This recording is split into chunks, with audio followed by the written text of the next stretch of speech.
Assalamualaikum warahmatullahi wabarakatuh.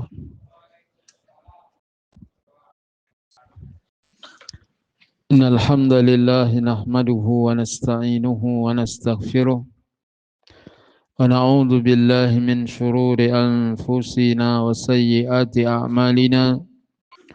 Man yahdihillahu fala mudilla lahu wa man yudlil fala hadiya lahu. Ashhadu an la ilaha illallah wahdahu la syarika lah wa ashhadu anna Muhammadan abduhu wa rasuluh.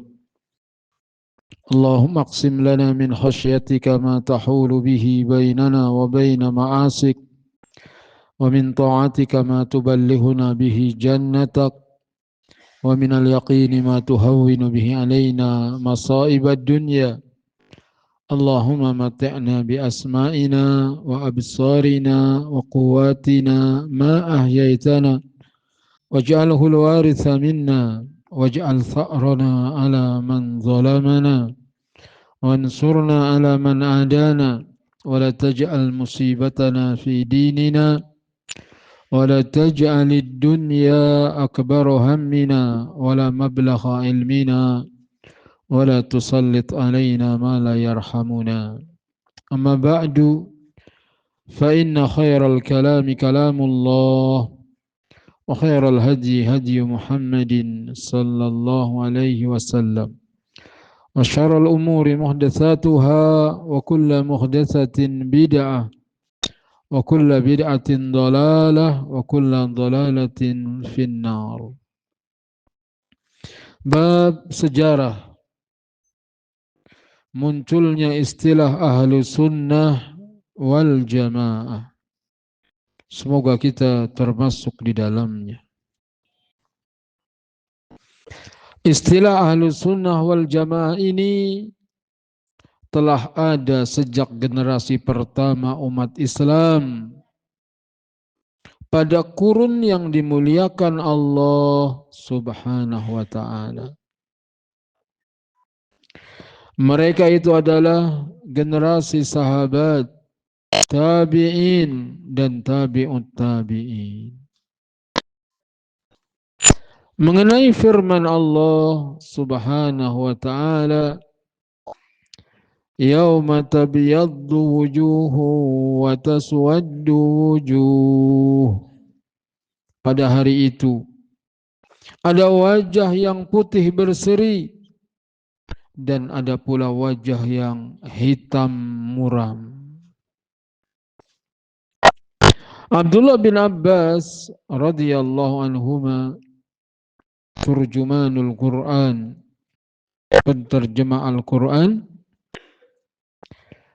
berkata, yakni pada hari kiamat, ketika itu menjadi putih wajah-wajah ahlu sunnah wal jamaah dan menjadi hitam wajah-wajah ahlul bid'ah wal furqah. Ahli bid'ah dan ahli perpecahan hitam nanti wajahnya di hari kiamat. Berarti kalimat ahlu sunnah wal jamaah telah dikenal dari kalangan sahabat Abdullah bin Abbas radhiyallahu anhuma. Kemudian penyebutan istilah ahlu sunnah ini diikuti oleh kebanyakan ulama salaf. Di antaranya Ayyub As-Sikhtiyani rahimahullah yang wafat pada tahun 131 Hijriyah, ia berkata, apabila aku dikabarkan tentang meninggalnya seorang dari ahlu sunnah, seolah-olah hilang salah satu anggota tubuhku. Sedih luar biasa apabila dikabarkan fulan ahlu sunnah telah meninggal dunia. Seakan-akan anggota tubuh Abu Ayyub As-Sikhtiyani hilang. Ini menunjukkan persaudaraan di antara mereka yang sangat kuat. keterpautan hati yang satu dengan yang lain sangat erat. Sehingga betul-betul seperti yang Nabi sabdakan, kal jasadil wahid, seperti satu jasad. Yang menjadi syahid di sini, apabila dikatakan seorang dari ahlus sunnah, seolah-olah hilang salah satu anggota tubuhku. Berarti orang yang tidak merasa kehilangan. Ahlus sunnah meninggal, dikabarin tokoh ahlus sunnah meninggal, bukan tergerak hatinya untuk takziah kepadanya, malah nyantai olahraga pagi, pakai training keliling jalan-jalan. Ini saudaranya ahlus sunnah, tokohnya ahlus sunnah meninggal. Harusnya engkau tergerak hatinya untuk menziarahinya, mengantarkan jenazahnya. Ini malah enggak peduli. Wallahu a'lam. Jadi kita menilai orang itu cinta dengan ahlus sunnah apa tidak, lihat bagaimana respeknya ketika melihat ahlus sunnah terkena musibah.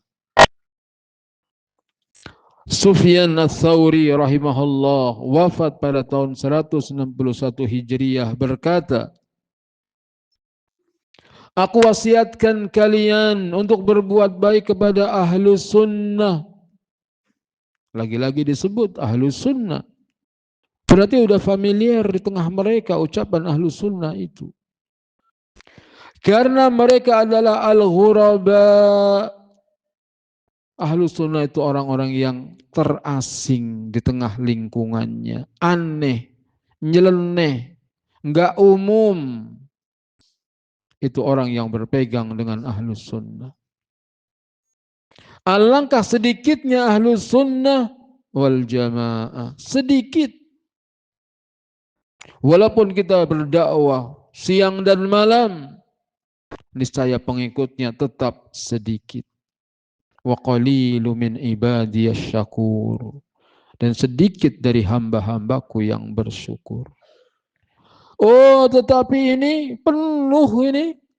Masjid Thoriqul Huda malam Senin misalnya, banyak ini, dibanding dengan ahlul bid'ah enggak ada apa-apanya. 1.000, 2.000, sejuta, 2 juta, 100 juta. Itu dibanding dengan penduduk dunia, nggak ada apa-apanya. Penduduk dunia sekarang berapa? 8 miliar. Coba tanya. Berapa jumlah penduduk manusia di dunia sekarang? Menurut un.org,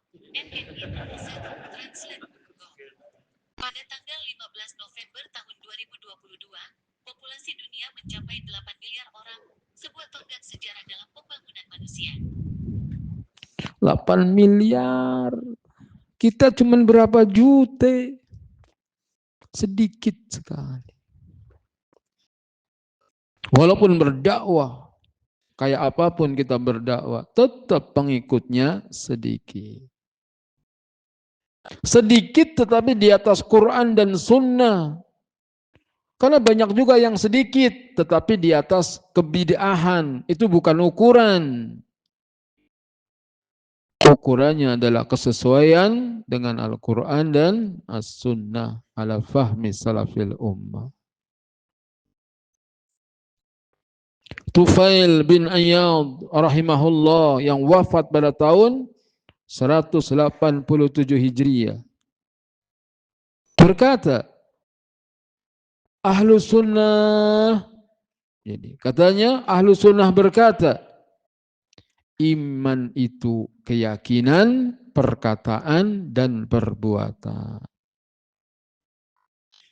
Sehingga orang yang mengatakan Quran cukup keyakinan saja tanpa ada perbuatan jadi murji'ah. Ahlus Sunnah enggak.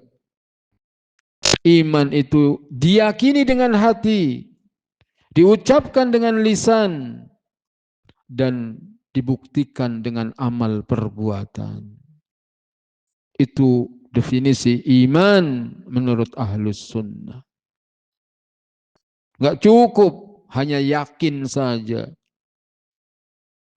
Saya Muslim walaupun saya tidak sholat. Saya Muslim walaupun tidak puasa. Yang penting saya Muslim. Nggak bisa. Harusnya kau bilang saya Muslim dan saya sholat. Saya Muslim dan saya puasa. Saya Muslimah, saya keluar rumah pakai jilbab. Begitu seterusnya. Jadi bukan pengakuan saja Muslim, tetapi tidak mengamalkan ajaran Islam.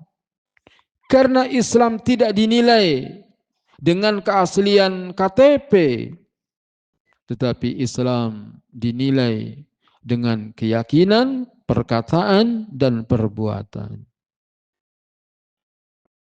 Makanya menilai orang bukan sekedar dari titelnya yang sederet. Menilai ilmu seseorang bukan dari alma maternya. Oh, ini lulusan Irak. Oh, itu. Atau lulusan mana. Lihat keilmuannya. Menilai seseorang bukan alma mater. Sebab Abdullah bin Saba dari madrasah siapa? Rasulullah sallallahu alaihi wasallam. Tapi jadi munafik. Padahal muridnya Rasulullah. Gak bisa. Ngaku saya muridnya si fulan. Muridnya siapa? Ngaku muridnya belum tentu murid sama dengan gurunya. Jadi iman menurut Fudail bin Iyad adalah iman itu keyakinan, perkataan, dan perbuatan. Maka kalau ngaku Muslim, ya harus beramal sesuai dengan syariat Islam. Ngaku sudah ngaji, ya harus beramal sesuai dengan ilmu yang didapatkan. Jangan cuma ngaku doang. Semoga Allah Ta'ala menambahkan iman pada diri kita. Semoga kita menjadi orang yang berilmu dan beramal.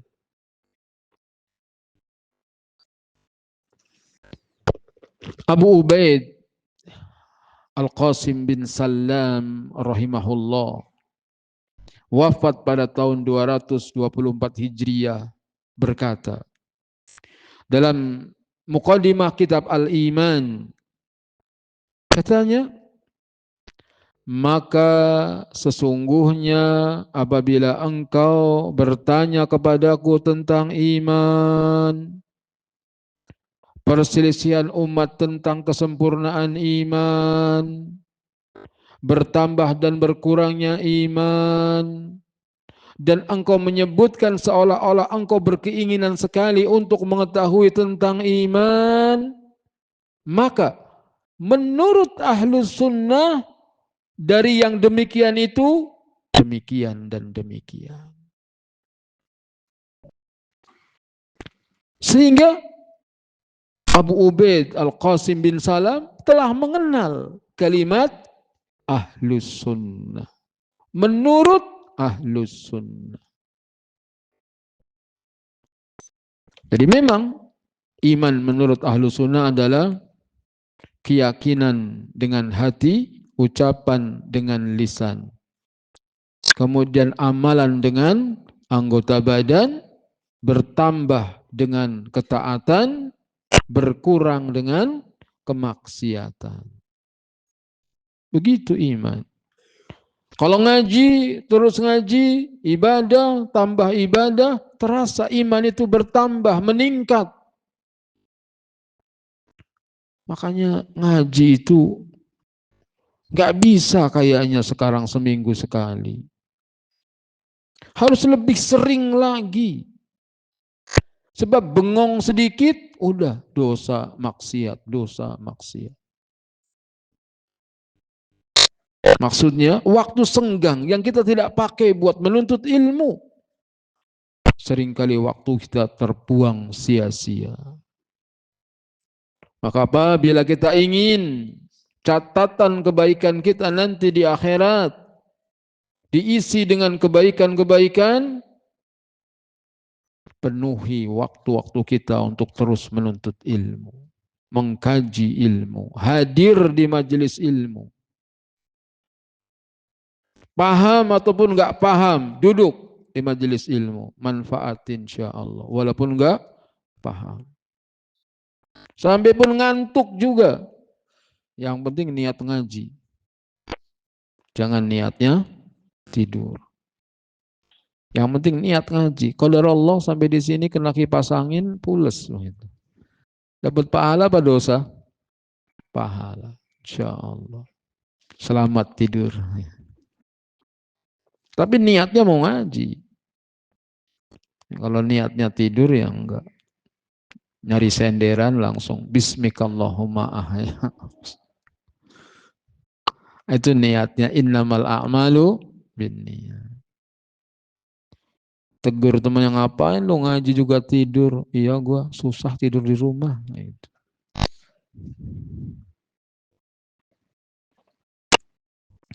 Disebutkan di sini menurut ahlu sunnah.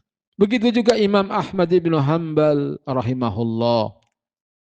Wafat pada tahun 241 Hijriyah berkata.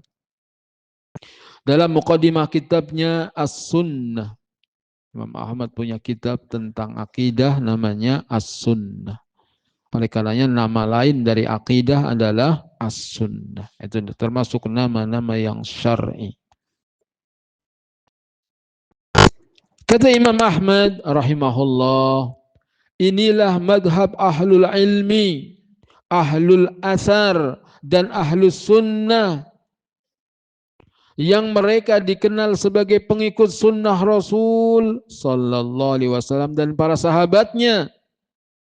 Dari semenjak zaman para sahabat radhiyallahu anhum hingga pada masa sekarang ini. Imam Ahmad sudah mengenal istilah ahlus sunnah. Imam Ibnu Jarir At-Tabari rahimahullah wafat pada tahun 310 Hijriyah berkata, adapun yang benar dari perkataan tentang keyakinan bahwa kaum mukminin akan melihat Allah pada hari kiamat. Wujuhu yawma idin nadhirah ila rabbiha nadhirah. Wajah-wajah kaum mukminin pada waktu itu berseri-seri memandang wajah Rabbnya. Penduduk surga, penghuni surga, wajahnya berseri-seri melihat Allah. Masuk surga adalah nikmat yang sangat besar. Melihat wajah Allah lebih besar dari sekedar masuk surga. Semoga kita termasuk yang memandang wajah Allah nanti.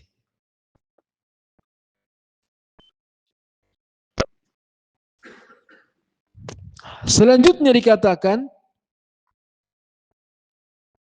oleh Ibnu Jarir At-Tabari, maka itu merupakan agama. Jadi keyakinan melihat wajah Allah ini bagian dari agama yang kami beragama dengannya. Kami beragama dengan keyakinan bahwa penghuni surga nanti bisa melihat Allah.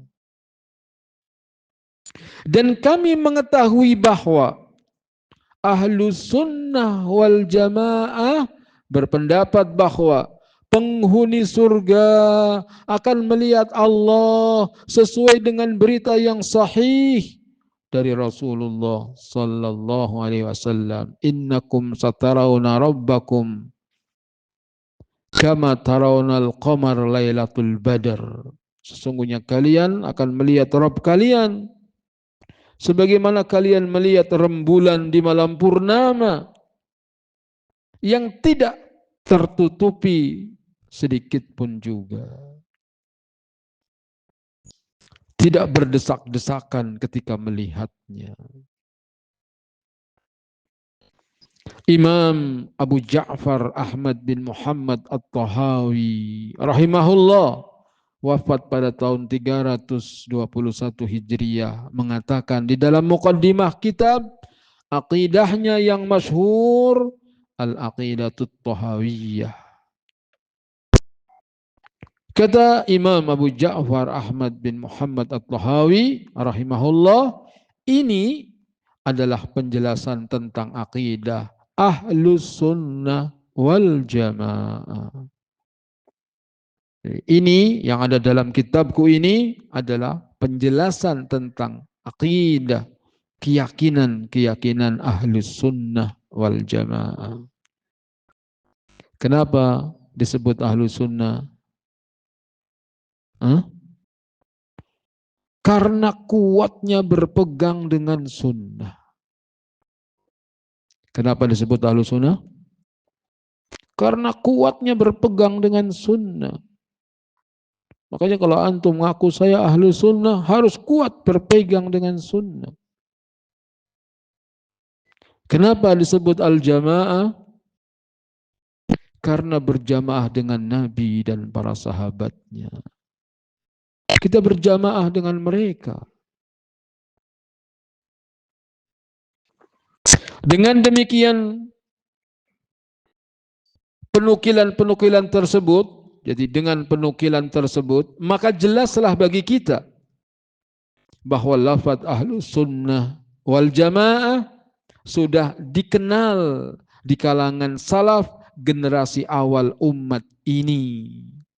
Dan para ulama sesudahnya. Kenapa sih kok nggak Islam saja? Pakai Islam Ahlus Sunnah untuk membedakan dengan Ahlul Bid'ah. Istilah Ahlus Sunnah merupakan istilah yang mutlak sebagai lawan dari Ahlul Bid'ah.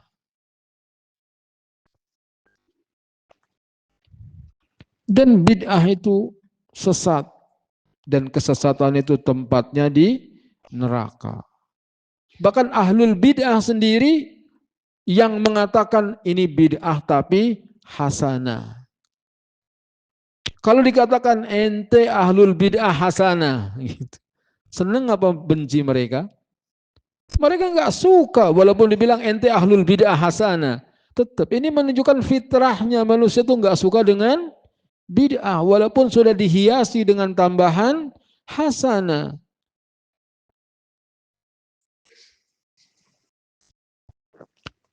Dan Rasulullah SAW mengatakan kullu bid'atin dhalalah. Semua bid'ah itu sesat, nggak ada yang hasan. Ini juga sebagai bantahan kepada orang yang berpendapat bahwa istilah Ahlus Sunnah wal Jamaah pertama kali dipakai oleh golongan Asy'ariyah. Satu sekte aliran yang didirikan oleh Abu Hasan Al-Asy'ari. Padahal Asy'ariyah muncul pada abad ketiga atau keempat Hijriyah. Pada hakikatnya Asy'ariyah tidak dapat dinisbatkan kepada Ahlus Sunnah karena beberapa perbedaan prinsip yang mendasar. Asalnya Ahlus Sunnah wal Jamaah itu perlu disampaikan apa tidak? Tapi nggak apa-apa untuk pengetahuan. Antum saya sampaikan. Asalnya sebagian ulama menganggap Asy'ariyah termasuk Ahlus Sunnah. Ketika berhadapan dengan Syiah, Sunni dan Syi'i. Nah, ketika itu disebut Asy'ariyah ini masuk ke dalam Sunni, tidak masuk ke dalam Syiah. Kemudian para ulama meneliti tentang Asy'ariyah ini Gak bisa sebenarnya dikatakan sebagai ahlus sunnah. Kenapa? Pertama, golongan Asy'ariyah mentakwil sifat-sifat Allah Ta'ala. Sedangkan ahlus sunnah menetapkan sifat-sifat Allah Ta'ala sebagaimana yang telah ditetapkan oleh Allah dan Rasulnya.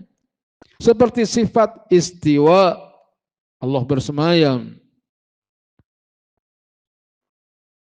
Di mana bersemayam?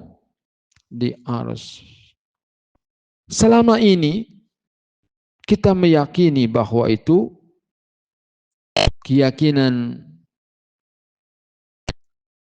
seorang jariyah penggembala kambing milik Muawiyah bin Hakam As-Sulami. Ketika ditanya oleh Nabi sallallahu alaihi wasallam, "Aina Allah?" Dia menjawab, "Fis sama."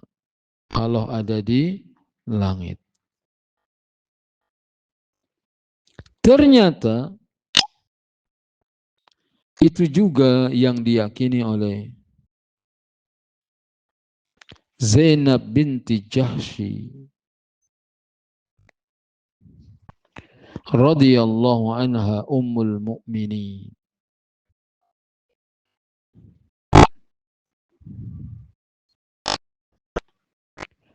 Ketika Dr. Sa'id bin Wahb Al-Qahtan mensyarah kitab beliau Hisnul Muslim, hadis ke-964,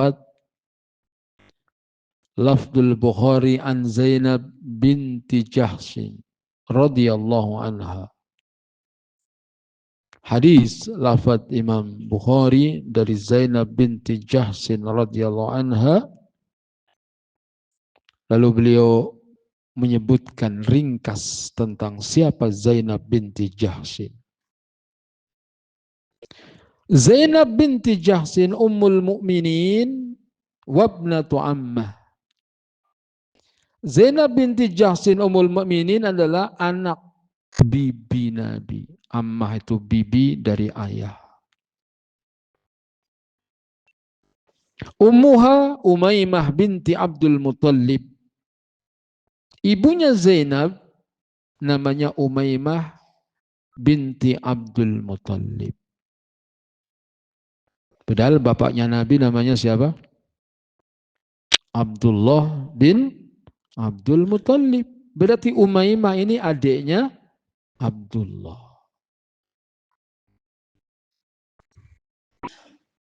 Sehingga Nabi menikah dengan Zainab, berarti nikah dengan apa? Sepupu. Jadi nikah dengan anak paman itu boleh apa enggak? Kalau mau. Gitu. Tapi kalau duitnya banyak, mau.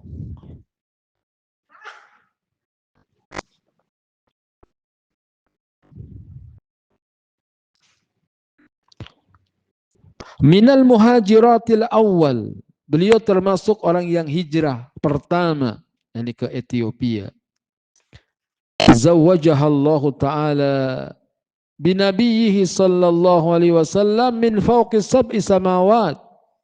Allah nikahkan Zainab dengan nabinya sallallahu alaihi wasallam dari langit tingkat 7. Bila waliyin wala syahidin, tanpa wali, tanpa saksi. Ini khusus nikah tanpa wali, tanpa saksi untuk siapa? Rasulullah SAW. Kalau antum harus ada saksinya. Wa kanat tafkhuru bidzalik, dan Zainab berbangga dengan pernikahannya itu. Wa taqul, Zainab berkata, zawwajakunna ahalikum wa zawwajani Allahu min fawqi arsyih.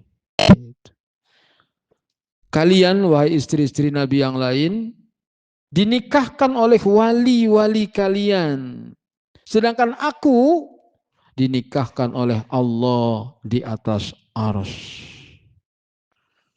Berarti keyakinan Zainab meyakini Allah di mana? Di arsy. Nah, kaitannya golongan Asy'ariyah mentakwil sifat-sifat Allah Ta'ala. Sedangkan ahlu sunnah menetapkan sifat-sifat Allah Ta'ala yang telah ditetapkan oleh Allah dan Rasulnya seperti istiwa. Jadi sejak zaman Nabi, keyakinan bahwa istiwa itu di atas arsy. Hadisnya riwayat Bukhari nomor 7420.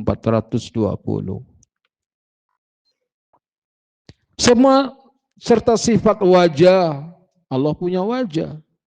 Tadi wujuhu yawma idzin nadhirah ila rabbiha nadhirah. Tangan itu yadullah fawqa aydihim, tangan Allah ada di atas tangan mereka. Juga meyakini Al-Quran kalamullah dan yang lainnya. Dan mereka Asy'ariyah mentakwil. Apakah tidak boleh mentakwil sama sekali? Sekarang banyak orang bantah, katanya ahlu sunnah tidak mentakwil. Buktinya ini ahlu sunnah ada yang mentakwil. Iya, takwil yang tidak boleh, takwil yang tidak sesuai dengan kaidah bahasa Arab, atau takwil-takwil yang menyimpang dari makna yang sebenarnya.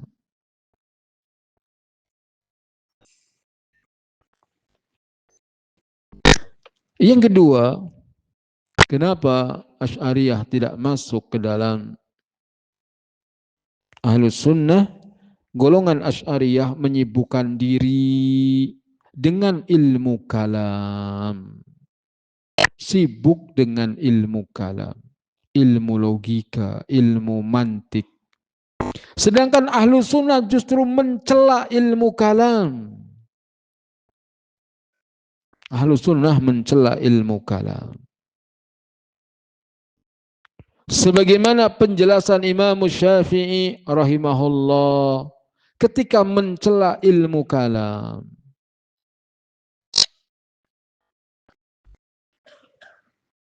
Semoga Allah Subhanahu wa taala melindungi kita dari kesesatan ilmu kalam.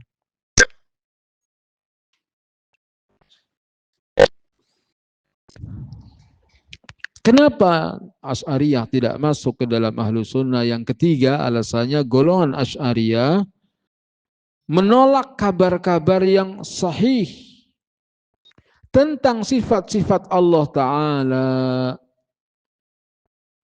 Mereka menolaknya dengan akal, dengan kias analogi mereka. Lihat pembahasan tentang berbagai perbedaan pokok antara Ahlus Sunnah dengan Asy'ariyah dalam manhaj Ahli Sunnah wal Jamaah wa manahijil Asy'ariyah fi tauhidillahi ta'ala. Karya Khalid bin Abdul Latif bin Muhammad Nur dalam jilid yang kedua, dalam 2 jilid cetakan Maktabah Al-Ghuraba Al-Athariyah. Ini penjelasan mengenai beda antara Asy'ariyah dengan Ahlus Sunnah wal Jamaah. Dan ini yang banyak menuai kritik di negeri kita. Sebab banyak saudara-saudara kita kaum muslimin mereka akidahnya apa? Asy'ariyah, fikihnya Syafi'iyah. Kemudian apa lagi? Adabnya Imam Al-Ghazali. Ihya Ulumuddin, panduan mereka.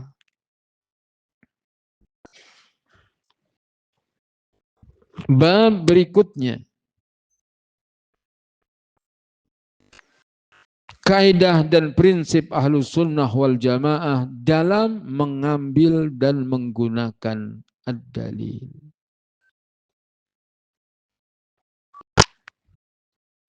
Karena kita agama dalil, terus ditekankan mana dalilnya. Sehingga ahlul bid'ah sudah curhat di media sosial.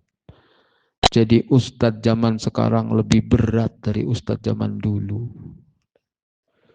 Kenapa? Kalau jadi ustadz zaman sekarang akan ditanya mana dalilnya. Sedangkan dalil kita nggak hafal Quran. Kalau sudah ada dalilnya, dalilnya mana? Ayat berapa, surat apa? Kalau hadis, hadis riwayat siapa? Bagaimana derajatnya? Itu keluhan salah seorang kiai. Curhatannya, tanya jadi ustadz sekarang berat. Kalau zaman dulu, jamaah bertanya, bagaimana hukumnya kodok misalnya. Tinggal ngomong aja kiainya, haram. Udah selesai. Kalau zaman sekarang, kenapa haram? Mana dalilnya kodok itu haram? Bingung dia.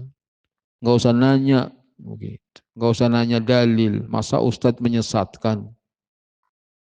Mungkin apa tidak ustadz menyesatkan? Mungkin. Dalil. Selalu tanya dalilnya. Qul hatu burhanakum in kuntum shadiqin. Datangkan dalilmu kalau kamu benar. Dan manhaj kita ini yang mengajarkan agar kaum muslimin itu kritis, cerdas. Selalu tanya, mana dalilnya? Ngomong begitu, mana dalilnya? Kata Ustadz, dalil atau bukan? Bukan. Kata Pak Habib, dalil atau bukan? Bukan. Yang asli aja bukan, apalagi palsu. Jadi harus dalil. Dalil itu qala Allah, qala Rasul, wa qala sahabat. Itu ngomong. Siapa sih dia? Oh, itu. Memang bukan siapa-siapa. Harus dalil yang ditanyakan. Nah, kaidah dan prinsip Ahlus Sunnah wal Jamaah dalam mengambil dan menggunakan dalil. Karena kadang-kadang dalilnya sahih, tapi penerapannya salah. Dalilnya sahih, tapi salah. Kok bisa? Nggak benar penerapannya. Nabi ditanya, kenapa puasa Senin dan Kamis? Lalu Nabi menjawab, karena itu hari aku dilahirkan. Berarti boleh memperingati kelahiran Nabi. Maka mereka mengadakan maulid Nabi. Dalilnya sahih apa tidak? Sahih. Cara pendalilannya benar apa salah? Salah. Jadi bukan cuma dalil sahih, tapi harus sharih, tegas, jelas. Bukan dalil kemana, amal kemana. Jadi bagaimana cara menerapkan dalil? Ada kaidah-kaidahnya. Pertama, sumber akidah adalah kitabullah, Al-Quranul Karim. Sunnah Rasulullah Sallallahu Alaihi Wasallam yang sahih. Yang ketiga, ijma' salafus saleh. Itu sumber dalil ada 3. Satu apa? Al-Quran. 2, sunnah yang sahih. 3, ijma'. Jadi kalau antum ditanya mana dalilnya, sebutin ayat Quran, sebutin hadis Nabi. Gitu. Jadi ngaji terus, harus ngaji terus. Kalau nggak ngaji malah tahu dalil. Yang ada dalih. Apa dalih? Alasan aja.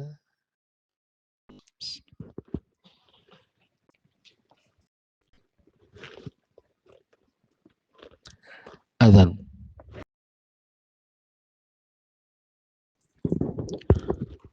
Alhamdulillah. Wassalatu wassalamu ala Rasulillah. Asyhadu an la ilaha illallah wahdahu la syarika lah wa asyhadu anna Muhammadan abduhu wa rasuluh. Puji syukur kehadirat Allah Rabbul Alamin. Salawat serta salam semoga tercurah kepada Rasulullah sallallahu alaihi wasallam. Nikmat yang sangat besar yang harus kita terus mensyukurinya. Nikmat Islam dan sunnah.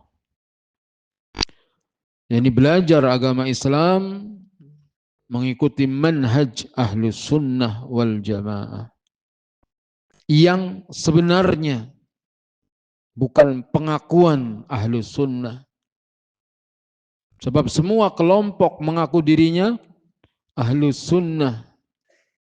Tetapi hakikatnya ahlul bid'ah. Semua orang mengaku ada hubungan dengan gadis cantik bernama Laila. Tapi Laila nggak tahu menahu tentang dia. Nama indah ahlus sunnah, semua orang mengaku saya ada hubungan dengan ahlus sunnah. Padahal ahlus sunnah berlepas diri darinya. Maka bukti, bukan janji. Engkau mengaku ahlus sunnah, mana buktinya? Harus dibuktikan dalam kehidupan.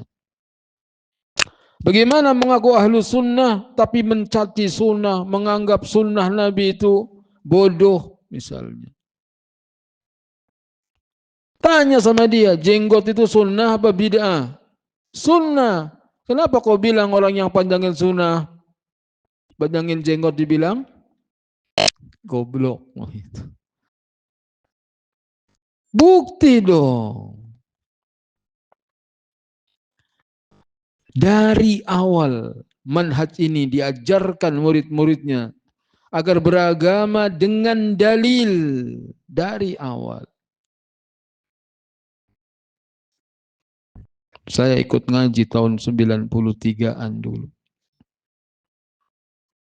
91, 92, 93. Itu diajarkan dalil sehingga saking megahnya manhaj ini dikatakan orang awamnya ahlus sunnah mengalahkan ulamanya ahlul bid'ah. Dulu saya berpikir masa iya? Pakai tasjid, masa iya?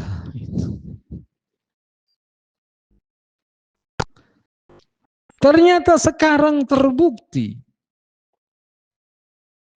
Masa orang awamnya ahlus sunnah bisa mengalahkan ulamanya ahlul bid'ah? Mana buktinya? Ustadz-ustadz ahlus sunnah, ulama ahlus sunnah membantah amalan-amalan syirik, membantah amalan-amalan bid'ah, membantah kemungkaran-kemungkaran, membantah amalan syirik, amalan bid'ah, perbuatan mungkar. Tidak disebut namanya si A, si B, si C. Gak. Yang kita bantah apanya? Amalannya, perbuatannya. Tapi orang-orang yang membela syirik, bid'ah, mungkar, panas telinganya. Kebakaran kumis. Itu. Mereka nggak punya jenggot. Kebakaran kumis mereka. Lalu satu persatu, waduh, mereka marah kemudian menyerang individu-individu. Individu dari ustadz-ustadz sunnah atau ulama sunnah, ulama ahlus sunnah seperti Syekh Albani dan yang lain. Disebut dia itu begini, dia itu begini. Bukan membantah keilmuannya, tapi menyerang apa? Individu pribadinya. Lalu dibantah oleh orang-orang yang baru taubat, santri-santri yang baru masuk kenal sunnah, membantah mereka dengan bantahan yang tidak terbantah, dengan bantahan yang tidak terbantahkan. Oh benar, ini siapa ini membantah tokoh ahlul bid'ah, si fulan, si fulan. Padahal ini orang awam ibaratnya, baru kenal manhaj ini. Benar. Orang awamnya ahlus sunnah mengalahkan apa? Ulamanya ahlul bid'ah. Terbukti sekarang ini. Bahasa mereka ditelanjangi. Siapa ini yang membantah? Yang membantah orang awam. Itu. Benar. Orang awamnya ahlus sunnah mengalahkan ulamanya ahlul bid'ah. Allahumma inna nas'aluka ilman nafi'a wa rizqan thayyiba wa amalan mutaqabbal. Yang kedua, setiap sunnah yang sahih yang berasal dari Rasulullah sallallahu alaihi wasallam wajib diterima. Sudah selama sahih wajib kita terima. Jangan dibantah dengan logika. Masa cuman baca la ilaha illallah wahdahu la syarikalah lahul mulku wa lahul hamdu yuhyi wa yumitu wa huwa hayyun la yamut biyadihil khair wa huwa ala kulli syai'in qadir. Doa apa itu? Masuk pasar. Berapa pahalanya? 1.000.000 kebaikan. Dihapus 1.000.000 keburukan. Jangan kita bantah. Masa sih? Kalau hadisnya sahih, ulama telah mensahihkan atau menghasankan, sudah sami'na ata'na. Walaupun sifatnya ahad. Hadis ahad adalah hadis yang tidak mencapai derajat mutawatir. Yaitu hadis yang diriwayatkan oleh seorang periwayat atau lebih. Tetapi periwayatannya dalam jumlah yang terhitung. Atau hadis ahad ialah hadis yang tidak memenuhi syarat-syarat hadis mutawatir. Atau tidak memenuhi sebagian dari syarat-syarat mutawatir. Mau mutawatir, mau ahad, yang penting sahih, hendaknya diamalkan. Sebab Allah Ta'ala berfirman, وَمَا آتَاكُمُ الرَّسُولُ فَخُذُوهُ وَمَا نَهَاكُمْ عَنْهُ فَانْتَهُوا. Apa yang diberikan Rasul kepadamu, maka terimalah. Dan apa yang dilarangnya bagimu, maka tinggalkanlah. Ini dia cara kita berpegang dengan dalil. Satu, sumber dalil itu Quran, sunnah, dan ijma'nya salafus saleh. Yang kedua, selama sahih, terima. Seperti itu. Tidak peduli mutawatir atau ahad. Wa sallallahu ala nabiyyina Muhammadin wa ala alihi wa sahbihi ajma'in. Subhanakallahumma bihamdika asyhadu an la ilaha illa anta astaghfiruka wa atubu ilaik. Assalamualaikum warahmatullahi wabarakatuh.